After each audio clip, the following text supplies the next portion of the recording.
It was 2 o'clock in the morning in the high desert of Nevada, and the temperature had plummeted to 14 degrees below zero. Inside a climate-controlled hangar adjacent to the Gigafactory, the silence was absolute, save for the hum of high-voltage halide lighting and the rhythmic ticking of a cooling heat exchanger.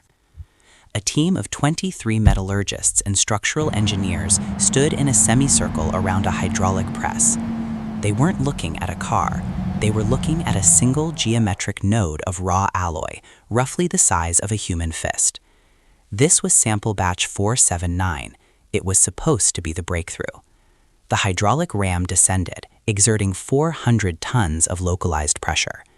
In theoretical simulations run on the supercomputer clusters in Palo Alto, this specific crystalline lattice of iron, chromium, and nickel was predicted to bend. It was predicted to yield plastically, absorbing the kinetic energy like a sponge made of titanium. But theory is a map, not the territory. At 410 tons, a sound like a gunshot fractured the air. The node didn't bend, it shattered. It exploded into shrapnel, sending jagged shards of ultra-hard stainless steel pinging against the ballistic glass shielding. The lead engineer dropped his clipboard. The alloy was too brittle at low temperatures. The transition from ductile to brittle behavior had occurred 20 degrees higher than the simulation predicted.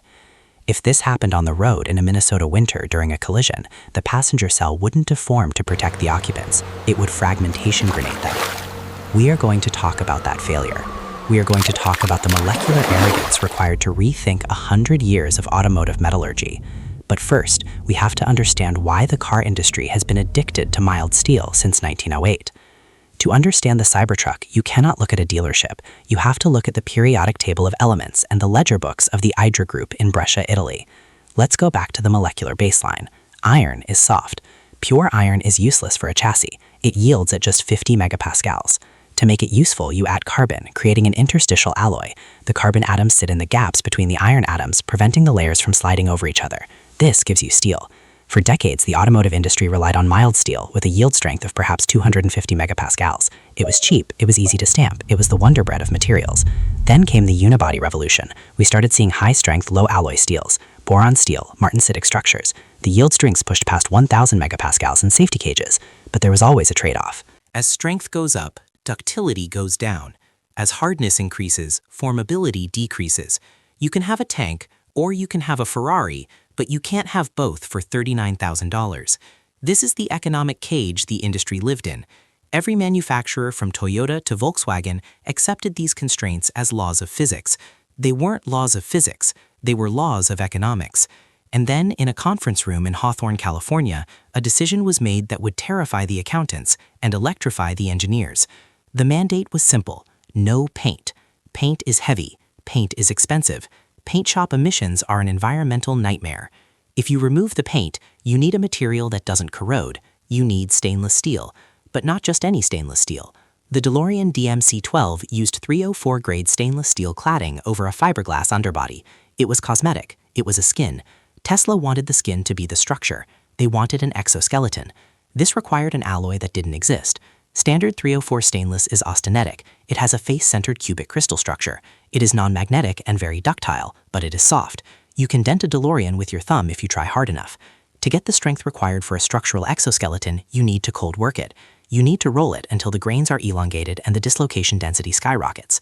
But here is the pattern interrupt. When you cold work 304 stainless past a certain point, it transforms. The mechanical stress forces the austenite to turn into martensite. It becomes magnetic. It becomes incredibly hard. And as the team in Nevada found out at 2 a.m., it becomes catastrophically brittle at sub-zero temperatures. The stock market didn't know about the shattering alloy. On the day the Cybertruck was unveiled, the stock price of Tesla closed at $354.83. The next day, after the window glass broke on stage, it dropped 6%, wiping out $768 million in market capitalization in 6.5 hours. Wall Street analysts saw a broken window. They saw a PR disaster. They were looking at the wrong thing. They should have been looking at the door panel that took a sledgehammer blow without denting. That sledgehammer hit revealed a yield strength exceeding 1,100 megapascals. Do you understand what that number means? It means the steel on the door of that truck is stronger than the steel used in the landing gear of a Boeing 747-400. Achieving that without the metal shattering in the cold required a dive into the obscure world of precipitation hardening. The metallurgy team had to adjust the nickel content. They had to play with manganese. They had to strictly control the nitrogen impurities. Nitrogen is the enemy of toughness in cold-rolled stainless. Every part per million of nitrogen had to be hunted down and eliminated. They created a proprietary 300 series alloy that is effectively a new element in the manufacturing canon. Let's look at the thermodynamics of the manufacturing process itself. Traditional automotive assembly is a nightmare of stamping, welding, and gluing. A standard car body has over 5,000 individual welds. Each weld is a point of failure. Each weld requires a robot. Each robot requires power, maintenance, and floor space. This is where the Giga Press enters the story. To connect this ultra-hard stainless exoskeleton, you cannot use standard stamping. The spring-back effect of 30x cold-rolled steel is so severe that if you stamp it into a fender shape, it will snap back like a loaded spring the moment the die lifts. You can't stamp it. You have to fold it, like origami. This is why the truck looks the way it does. It is not a stylistic choice. It is a metallurgical necessity. The planarity of the panels is dictated by the yield strength of the material. Curves are expensive. Curves require deep drawing. Deep drawing snaps this alloy. So you get triangles, you get polygons. But the exoskeleton needs something to bolt onto. It needs front and rear castings. Enter the Idra Group. Founded in 1946 in Brescia, Italy, Idra was a respectable manufacturer of die-casting machines. They made machines that could cast engine blocks and transmission cases.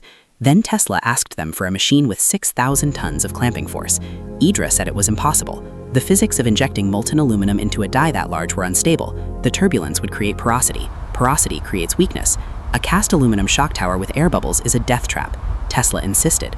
They didn't just want 6,000 tons, they eventually wanted 9,000 tons. The Giga Press is the size of a small house. It sits on a foundation of reinforced concrete 3 meters thick. It injects 100 kilograms of molten aluminum alloy into a steel die in less than 100 milliseconds. The shot sleeve velocity exceeds 10 meters per second. The hydraulic pressure on the piston is 400 bar. When that aluminum hits the die, it solidifies in seconds. The amount of heat released is measured in gigatoules.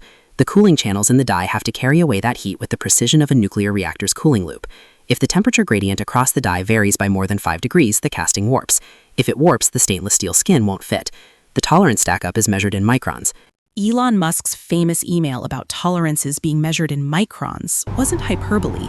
It was a desperate requirement of the physics of mating a rigid stainless shell to a rigid aluminum casting. There is no wiggle room. In a traditional car, the steel panels are flexible.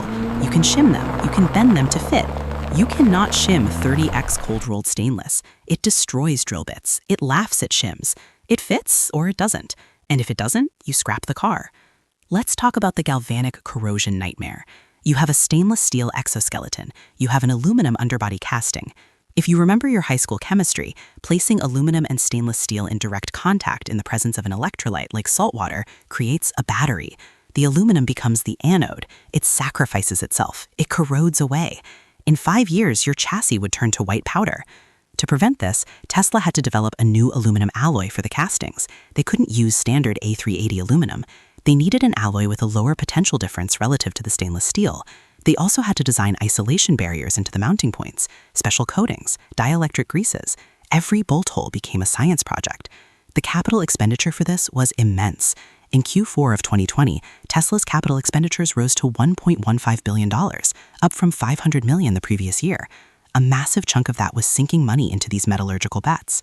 Analysts were screaming that the margins would never work. They argued that the cost of the raw stainless, usually 3 times the cost of mild steel, would destroy the unit economics. But they forgot Wright's law. Wright's law states that for every cumulative doubling of units produced, costs will fall by a constant percentage. By eliminating the paint shop, Tesla removed the most expensive, most energy-intensive, and most regulated part of the car factory. A paint shop costs $500 million to build. It consumes massive amounts of water and natural gas. It limits the throughput of the entire factory. By using the alloy that shattered in the desert, Tesla deleted the paint shop. They deleted the stamping presses. They deleted 300 robots per line. The savings weren't in the material cost. The savings were in the deletion of process. The best part is no part. The best process is no part. But back to that frozen night in Nevada. Why did the alloy shatter? It wasn't just the temperature. It was the speed of the impact, the strain rate. At high strain rates, the dislocations in the crystal lattice couldn't move fast enough to accommodate the deformation. They piled up against the grain boundaries until the bond snapped. The solution wasn't to make the steel softer. It was to make the grain boundaries more slippery. They added trace amounts of a specific rare earth element, which I cannot name due to trade secrets, but it acts as a grain refiner. It made the crystals smaller. Smaller crystals mean more grain boundaries. More grain boundaries mean more obstacles to crack propagation, but also more pathways for dislocation movement if controlled correctly. They reran the test at -40 degrees. The hydraulic press descended. 400 tons. 450 tons. The node groaned. It screamed. But it didn't shatter. It bent. It absorbed the energy. It survived. This obscure triumph of material science is why the Cybertruck exists. It isn't a truck. It is a monument to the risk of betting the entire company on a few atoms of chromium and the thermodynamics of a 9,000-ton press. And that brings us to the present day, where these trucks are rolling off the line in Austin. But notice one thing. Look closely at the A-pillar on the latest production models.